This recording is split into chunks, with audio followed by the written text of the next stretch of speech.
Okay, हम लोग पढ़ रहे थे अबाउट द ऑटोइम्यून डिजीजेस। तो हम लोगों ने पहले पढ़ा कि कौन कौन से फैक्टर्स हैं जो कि इन्वॉल्व है हमारे पास ऑटोइम्यून डिजीजेस में। उसके बाद हम लोगों ने पढ़ा कि किस किस मैकेनिज्म के जरिए से बेसिकली हमारे पास ऑटोइम्यून डिजीजेस हो रही होती हैं। तो अब हम लोगों ने पढ़ना है कि कौन कौन सी डिजीजेस बॉडी के अंदर हो रही होती हैं ऑटोइम्यून डिजीजेस। तो नंबर 1 पे हम लोग पढ़ेंगे वो डिजीजेस जिनमें सिर्फ एक तरह का ऑर्गन जो है ना इन्वॉल्व होता है। और उसके बाद हम लोग नेक्स्ट लेक्चर में पढ़ेंगे कि जिसमें हमारे पास हमारी बॉडी के मल्टीपल ऑर्गन्स इन्वॉल्व होते हैं।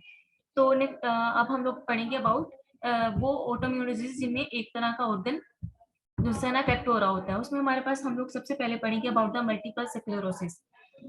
मल्टीपल स्क्लेरोसिस बेसिकली डिजीज है हमारे स्पाइनल कॉर्ड की और हमारे ब्रेन की। इसमें क्या होता है, इसमें ये होता है कि हमारे जो से बॉडी के इम्यून सिस्टम के ऑटो रिएक्टिव टी सेल होते हैं, इसके अलावा जो एक्टिवेट हुए मैक्रोफेजेस होते हैं वो एक्ट करना शुरू हो जाते हैं अगेंस्ट द माइलिन। और माइलिन का आपको पता है कि माइलिन जो है ना वो नर्व्स की कवरिंग है, नर्व्स की शीट है, ठीक है, उनकी प्रोटेक्टिव कवरिंग है। तो जब क्या होता है कि वो शीट के अगेंस्ट हो जाता है तो उसकी वजह से क्या हो जाएगा, डीमाइलिनेशन हो जाएगी। और ये वाले ऑटो रिएक्टिव टी सेल जहाँ पे डीमाइलिनेशन जहाँ पे काम कर रहे होते हैं, डीमाइलिनेशन कर रहे होते हैं, माइलिन की जो शीट है उसको डिस्ट्रॉय कर रहे होते हैं, वो बेसिकली हमारे जो से है ना व्हाइट मैटर ब्रेन का वहां पे एक्ट कर रहे होते हैं। ठीक है, जब ये अफेक्ट हो गया, ये डैमेज हो गया, तो ऑब्वियसली नर्व्स का काम क्या होता है, नर्व्स का काम होता है कम्युनिकेशन। कम्युनिकेशन किस काम की, इसका ब्रेन्स के जरिए से जो जितने भी कम्युनिकेशन का काम है वो अ, अपनी पूरी जो है ना बॉडी के साथ कम्युनिकेशन करवा रही होती है, ब्रेन की बॉडी के साथ।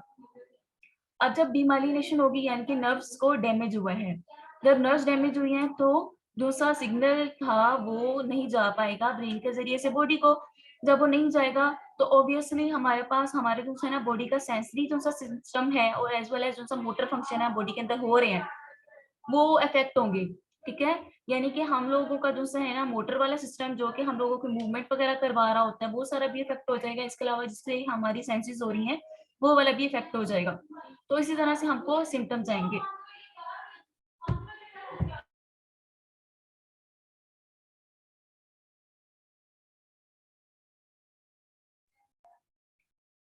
अब क्या होता है कि इसके अंदर जो है ना ऑटो रिएक्टिव टी सेल जो बेसिकली ये सोचा जाता है कि किसी भी किस्म का जो है ना वायरल इन्फेक्शन पहले हुआ था।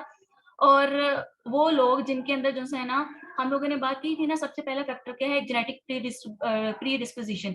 यानी कि जिन लोगों के अंदर किसी ना किसी किस्म का जो है ना जीन मौजूद है जो कि उस जीन को वो जीन जो है ना उसकी मौजूदगी में कोई ना कोई डिजीज जो है ना वो इनहेंस हो रही है, उसके होने के चांसेस ज्यादा हो रहे हैं। तो इसके ऐसे लोग जिनके अंदर एचएलए डीआर बी1 जो है ना वो जीन मौजूद होता है, उनको जब वायरल इन्फेक्शन होता है तो उसके बाद क्या है, उनको ये एमएस यानी कि मल्टीपल स्क्लेरोसिस होने के चांसेस बहुत ज्यादा होते हैं। मल्टीपल स्क्लेरोसिस का दूसरा नाम एमएसवी है। पर्टिकुलरली इसमें जो सा वायरस समझा जाता है ना वो ईबीवी यानी कि एप्स्टेन वायरस ही समझा जाता है, कि उसके बाद उनसे है ना ये मल्टीपल स्क्लेरोसिस एमएस होने के चांसेस बहुत ज्यादा होते हैं। क्लिनिकल फाइंडिंग्स जो है ना उसकी काफी सारी है, उनमें उतार चढ़ाव आता रहता है, यानी कि कभी उसके सिम्टम बहुत ज्यादा हो जाते हैं, कभी कम हो जाते हैं, वो डिपेंड करता रहता है बॉडी पे।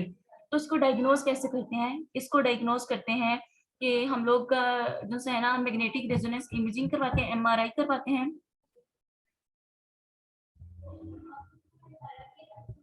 बच्चे, मैंने व्हाइट मैटर की बात की है कि व्हाइट मैटर कहाँ पे होता है, वो हमारे ब्रेन में होता है, स्पाइनल कॉर्ड में होता है। तो क्या होता है कि वहां पे जो सी हमारी नर्व्स होती है ना उनके इर्द गिर्द क्या होता है, माइलिन की शीट मौजूद होती है जो कि हमारी नर्व्स को प्रोटेक्ट कर रही होती है। तो जब क्या होगा कि हमारी जो सी माइलिन की जो सी शीट है उसके अगेंस्ट क्या है, हमारी अपनी बॉडी के ऑटो रिएक्टिव टी सेल और एक्टिवेटेड मैक्रोफेजेस एक्ट करना शुरू हो गए हैं। तो जब एक्ट करना शुरू हो गए हैं तो वो माइलिन डैमेज हो जाएगी। जब माइलिन डैमेज होगी तो हमारी नर्व को डैमेज होगा। तो नर्व का काम क्या होता है, कम्युनिकेशन, यानी कि वो सिग्नल लेके जा रही होती है from the brain to rest of the body. तो क्या होगा कि कम्युनिकेशन जो कि ब्रेन के जरिए से हमारी पूरी बॉडी के दरमियान में हो रही है वो अफेक्ट हो जाएगी। तो उसके नतीजे में हमारी बॉडी का जो सा मोटर सिस्टम है वो भी काम खराब करेगा, और इसके अलावा जो सा है ना दूसरा सेंसरी जो सी हमारी सेंसेस हैं वो भी ठीक से काम नहीं करेंगी। ओके, हम लोग क्लिनिकल लैब फाइंडिंग्स की बात कर रहे थे, हम लोग क्लिनिकल उसमें देख रहे थे कि क्या फाइंडिंग हो सकती है।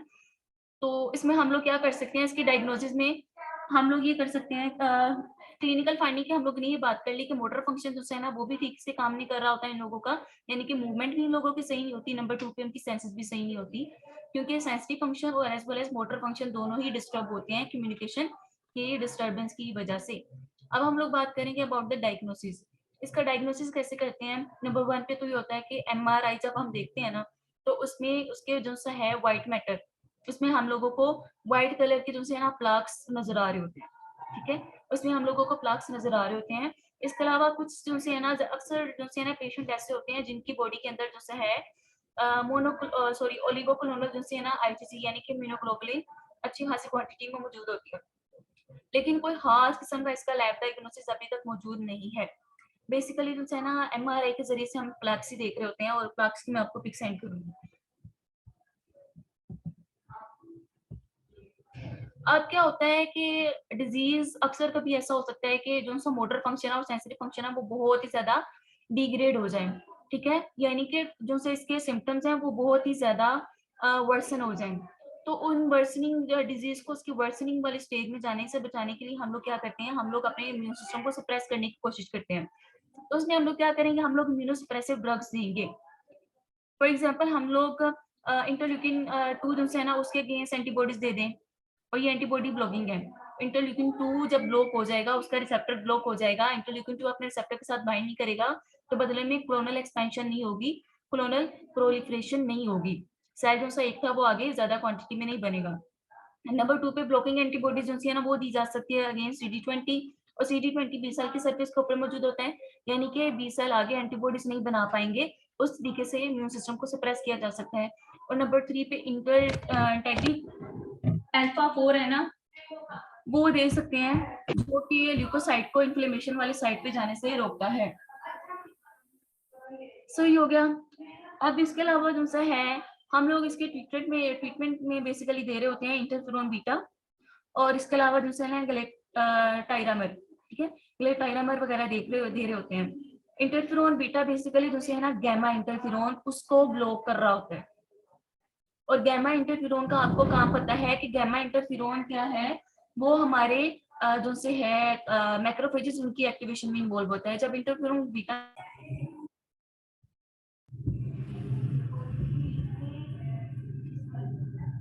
ओके, हम लोग बात कर रहे थे अबाउट द इंटरफेरोन गैमा। तो इंटरफेरोन बीटा ने क्या किया, उसने ब्लॉक कर दिया गैमा इंटरफेरोन को। जब उसने ब्लॉक किया इसको, तो उसके नतीजे में क्या होगा, हमारे मैक्रोफेजेस एक्टिवेट नहीं होंगे। जब मैक्रोफेजेस एक्टिवेट नहीं होंगे तो ऑब्वियसली इन्फ्लेमेशन कम हो जाएगी, ठीक है? जो डैमेज का प्रोसेस है वो कम हो जाएगी। इसके अलावा ग्लैटामेर हम लोगों ने बात की थी, वो क्या होगा, वो हमारे पास जैसे हमारी बॉडी के अंदर माइलिन है, उसकी जो माइलिन बेसिक प्रोटीन है ना, उसका सिंथेटिक डेरिवेटिव है।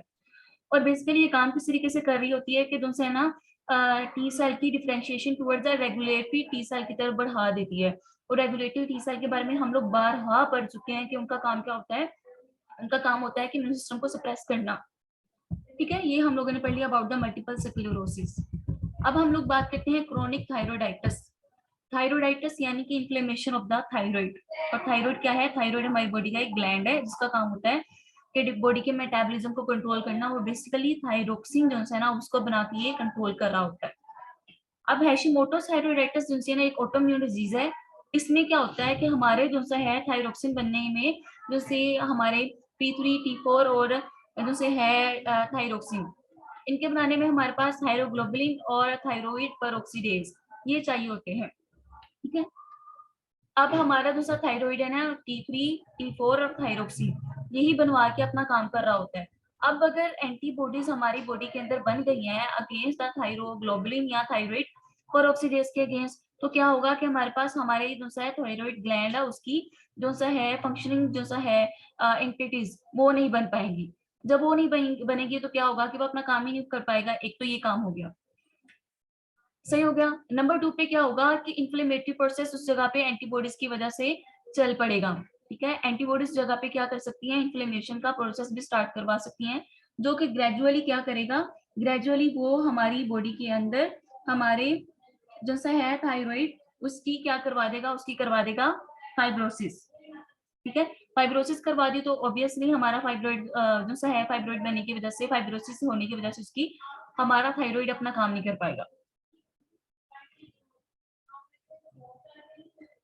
तो इन्फ्लेमेशन और सेल डेथ की वजह से हमारे थायराइड को क्या हो रहा होता है कि नुकसान पहुंच रहा होता है।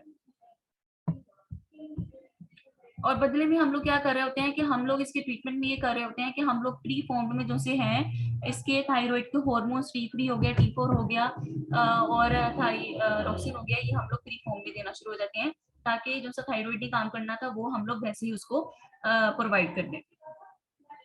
अब हम लोग बात करते हैं अबाउट डिफरेंट तरह की एनीमिया थ्रोम्बोसाइटोपेनियाज के बारे में। इसमें क्या होता है कि हमारे बॉडी के अंदर अक्सर ऐसा होता है कि तुमसे एंटीबॉडीज है ना वो कहाँ लग जाके अटैच होती हैं, वो हमारे अपनी ही बॉडी के किसी ना किसी जो सेल है उसकी सर्फेस के ऊपर अटैच हो जाती है। ठीक है, बॉडी की जब सेल की सर्फेस के ऊपर अटैच हो गई, बॉडी के सेल की सर्फेस के ऊपर अटैच हो गई, तो ऑब्वियसली जब एक तो नंबर 1 पे तो कंप्लीमेंट को एक्टिवेट करवा सकते हैं और कंप्लीमेंट मेडिएटेड उनसे लाइसिस कोज करवा सकती हैं।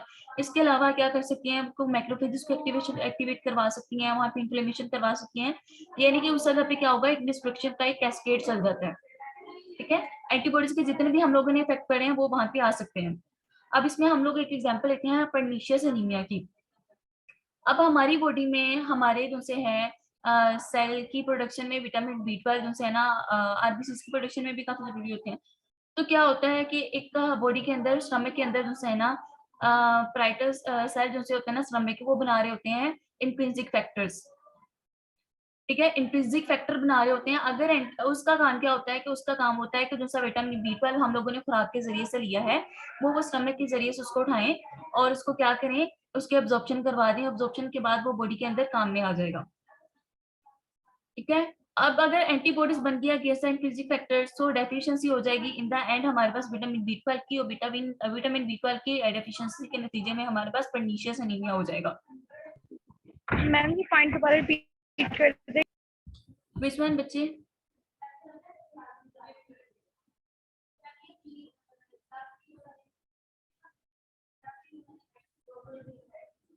I'm asking you बच्चे which point?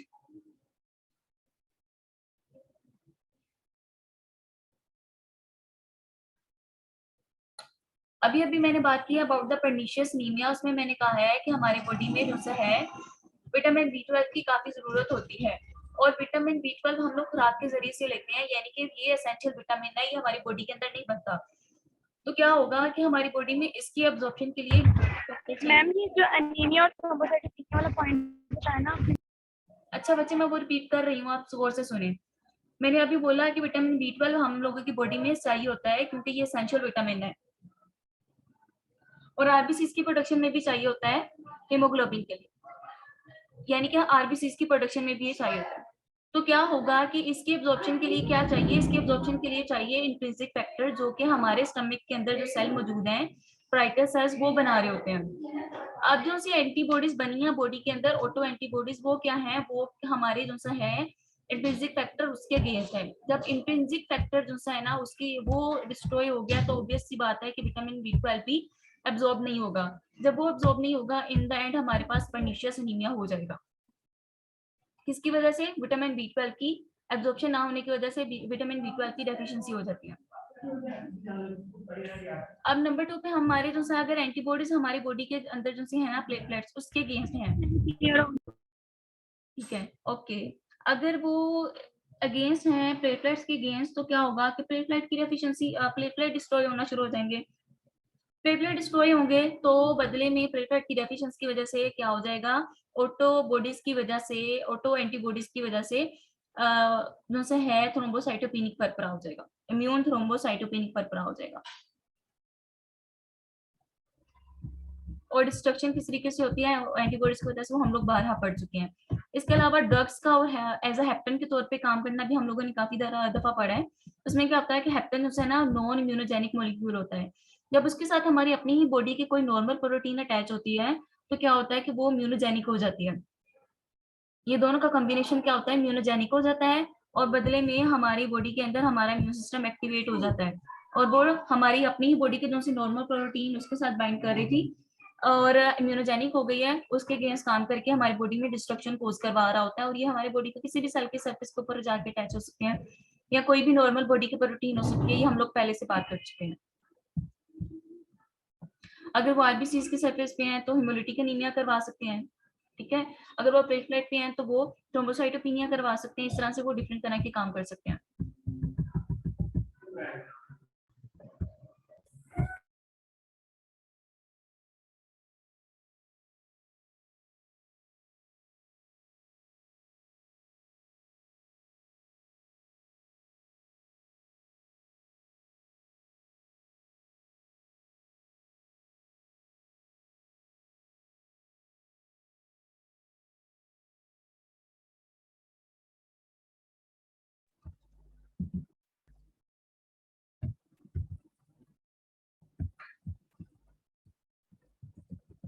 अब हम लोग नेक्स्ट बात करते हैं about the type 1 diabetes mellitus.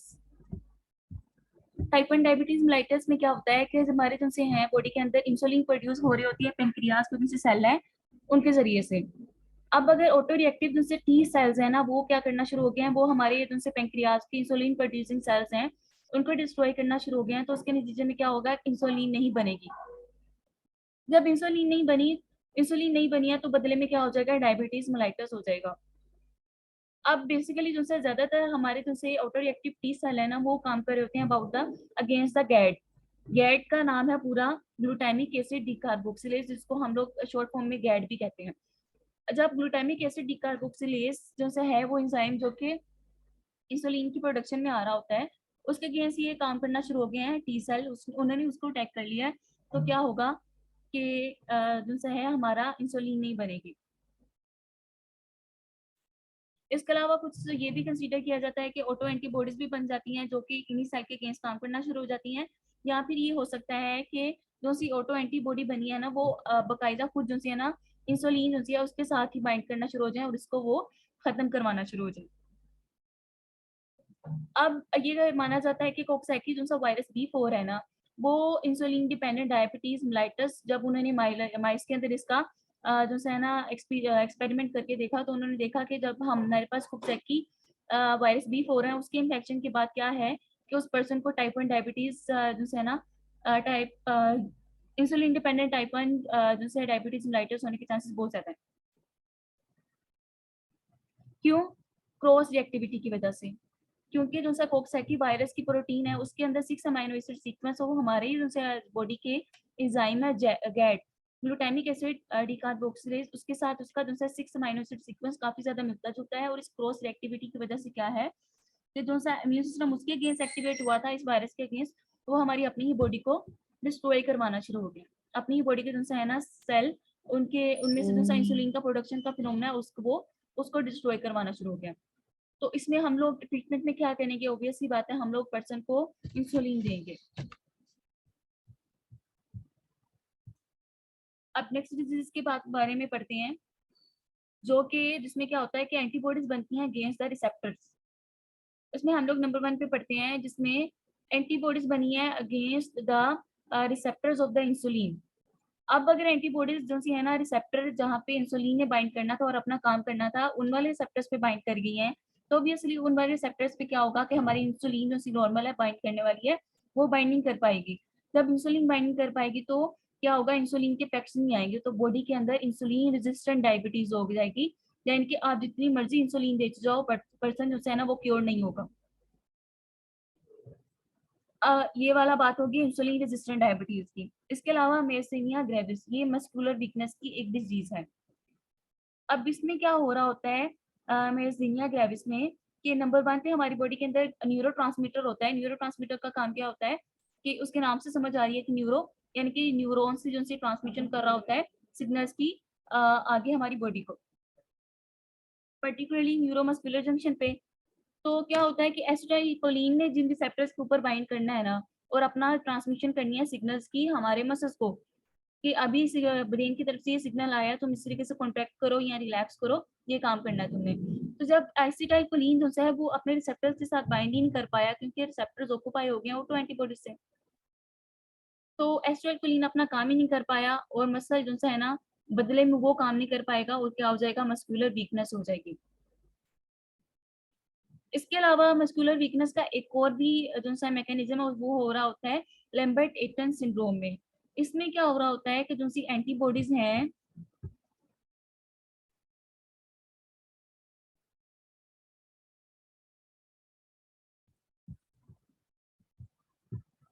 बच्चे, इसकी ट्रीटमेंट मैं आपको बाद में बता दूंगी, वो आज वैसे हमारी डोमेन नहीं है। अच्छा, हम लोग बात कर रहे थे अभी जो है ना एसिटाइलकोलिन नहीं, हम लोग बात कर रहे थे about the Lambert Eton syndrome की। इसमें क्या हो रहा है कि एंटीबॉडी जो सी होती है ना वो बन रही होती हैं कैल्शियम के अगेंस्ट। और कैल्शियम का आपको पता है कि कैल्शियम जो है ना वो कॉन्ट्रैक्शन जो है मसल कॉन्ट्रैक्शन के अंदर काफी ज्यादा काम कर रहा होता है। ठीक है, अब अगर क्या हुआ कि कॉन्ट्रैक्शन का ये फिनोमिना रुक गया तो मसल कॉन्ट्रैक्शन नहीं होगी जब कैल्शियम जो है ना चैनल वो उनके अगेंस्ट एंटीबॉडी जो है ना वो काम करना शुरू हो जाएंगी उसके प्रोटीन के अगेंस्ट। तो कैल्शियम चैनल जब सही से काम नहीं करेंगे तो ऑब्वियस सी बात है कि कैल्शियम का जो है ना सेल के अंदर मूवमेंट करने का सारा काम है, जितना भी कैल्शियम का काम है वो रुक जाएगा। तो जब कैल्शियम नहीं होगा तो मसल कॉन्ट्रैक्शन नहीं होगी, मसल कॉन्ट्रैक्शन नहीं होगी तो मसल क्या हो जाएंगे, वीक हो जाएंगे। अब इसके बाद हम लोगों ने पीछे पढ़ा था हैशिमोटोस डिजीज थायरोइडाइटिस, ठीक है, क्रोनिक थायरोइडाइटिस। वो क्या था, एंटीबॉडी जो बन रही थी वो इनहिबिटरी थी, वो ब्लॉकिंग थी। अब क्या है, ग्रेव डिजीज में एंटीबॉडी जो बाइंड कर रही होती है ना रिसेप्टर्स के साथ, वो बाइंड कर रही होती है थायरोट्रोपिन रिसेप्टर के साथ। और इन वाली एंटीबॉडीज की नेचर स्टिमुलेटरी होती है, सही है। ये वाली एंटीबॉडीज क्या होती हैं कि रिजेम्बलेंस करी होती है थायरोट्रोपिन के साथ, और क्या होता है इनकी नेचर स्टिमुलेटरी। आपने ये फर्क याद रखना है कि जो ग्रेव डिजीज के अंदर एंटीबॉडीज आ रही हैं वो स्टिमुलेटरी हैं, और हैशीमोटस के अंदर जो एंटीबॉडीज आ रही हैं वो ब्लॉकिंग है, वो इनहिबिटरी है। जब यहाँ पे ग्रेव डिजीज में एंटीबॉडीज ने स्टिमुलेशन करवाई है तो बदले में क्या होगा कि ज्यादा से ज्यादा थायरोक्सिन प्रोड्यूस होगी। थायरोक्सिन ज्यादा प्रोड्यूस होगी तो क्या होगा, थायराइड का जितना भी फंक्शन है वो ज्यादा से ज्यादा हो जाएगा।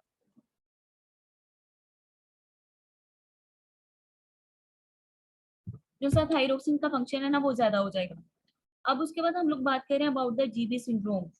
जीबी सिंड्रोम आप इंशाल्लाह जब कंपाइलोबैक्टर जिजोनाई को पढ़ोगे तो उसमें आप काफी ज्यादा डिटेल में पढ़ोगे, लेकिन आज हम उसका एक ओवरव्यू लेते हैं कि जब कंपाइलोबैक्टर जिजोनाई का इन्फेक्शन एक पर्सन का होता है तो क्या होता है कि जो एंटीबॉडीज बनती है ना, तो जो से उसके एंटीजन के साथ जो जीबी के जो से है ना, सॉरी, जो से हमारे जो से बॉडी के न्यूरॉन्स है ना, नर्व्स हैं, उनके जो से एंटीजन है और जो से ये कंपाइलोबैक्टर जिजोनाई है उसके जो से एंटीजन है, उनके अंदर क्रॉस एक्टिविटी की वजह से जो से एंटीबॉडीज है ना वो हमारे अपनी ही बॉडी के जो से नर्व्स और न्यूरॉन्स है उनके अगेंस्ट काम करना शुरू हो जाएंगे, ठीक है।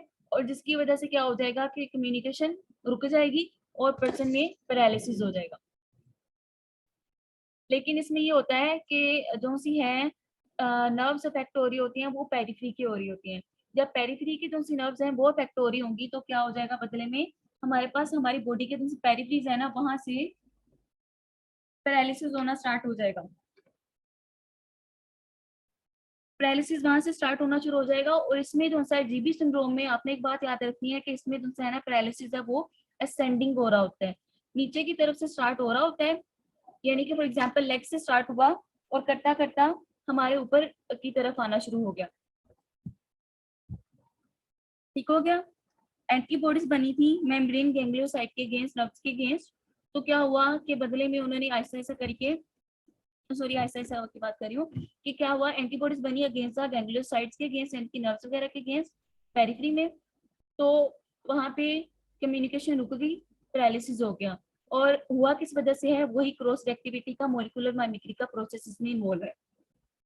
इसके अलावा और भी डिफरेंट तरह के वायरसेस जो है ना वो भी इसमें इन्वॉल्व हो सकते हैं जो कि जीबी सिंड्रोम करवा सकते हैं, जिसमें हमारे पास ईपी,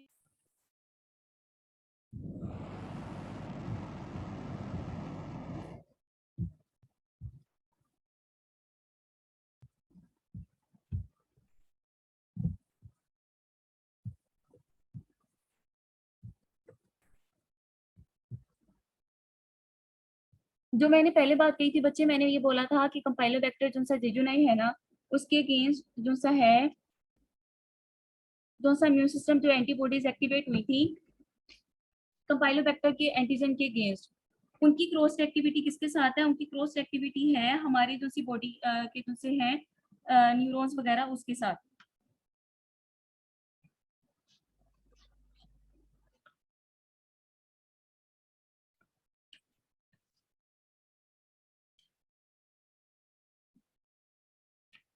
ठीक है, उनकी जो सी क्रॉस रिएक्टिविटी किसके साथ है, जैसे एंटीबॉडीज बन रही थी उनकी क्रॉस रिएक्टिविटी जो सी थी ना, एंटीबॉडीज बनी किसके अगेंस्ट, वो बनी थी कंपाइलोबैक्टर जेजुनाई के अगेंस्ट।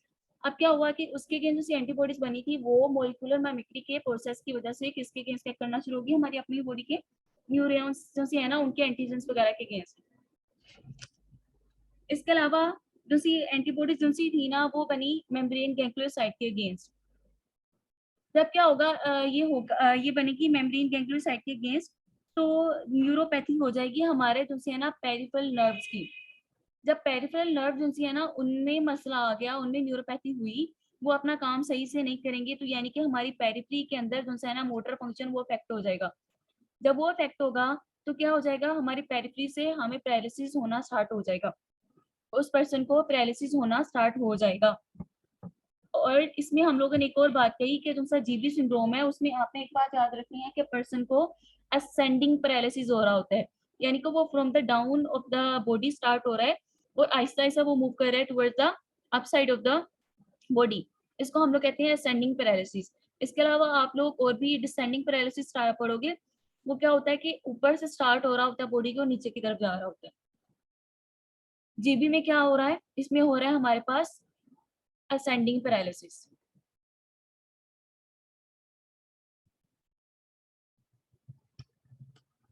इतनी समझ आ गई आपको? मैम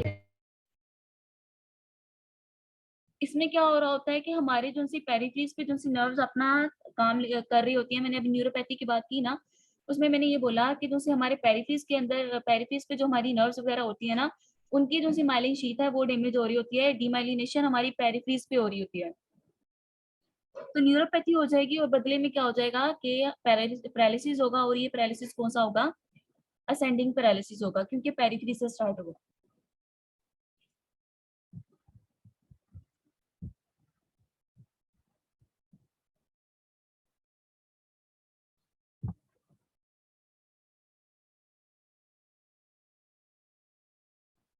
अब हम लोग बात करते हैं अबाउट द पेम्फिकस।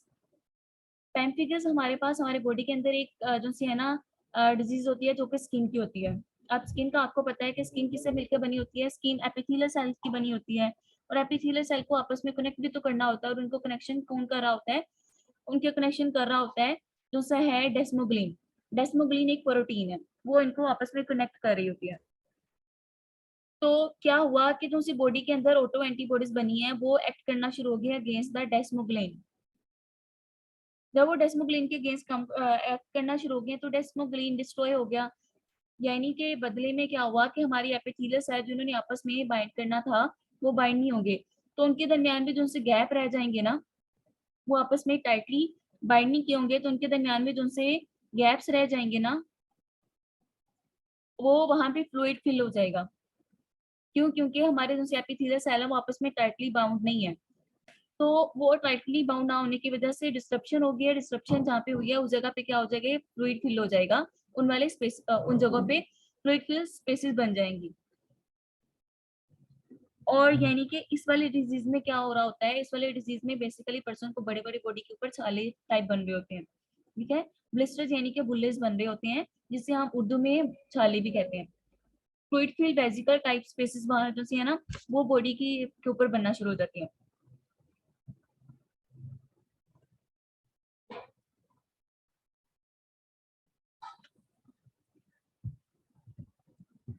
पेम्फिकस की समझ आ गई है?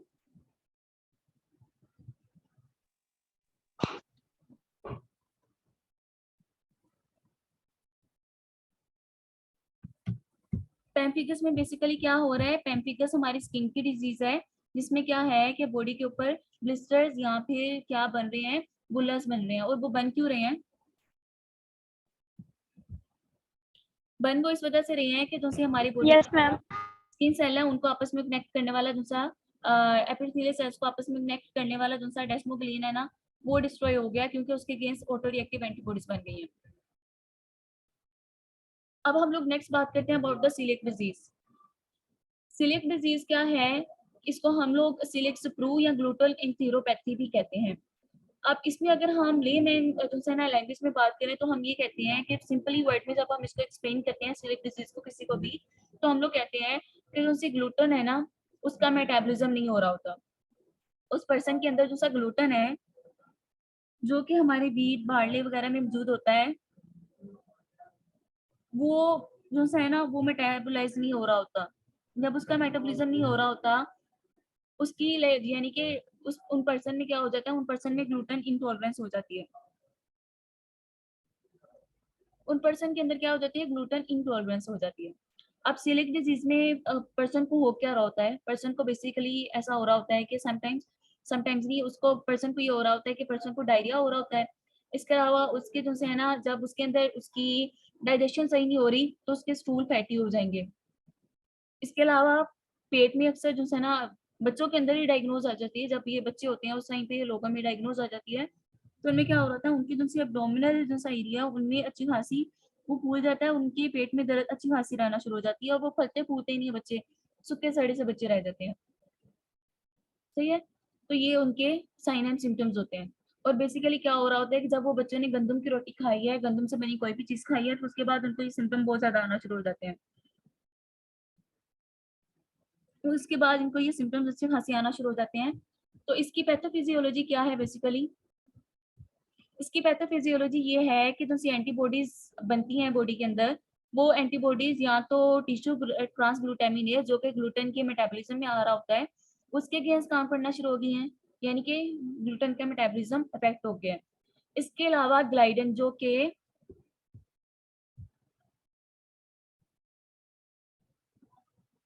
जी बच्चे ग्लूटेन की डाइजेशन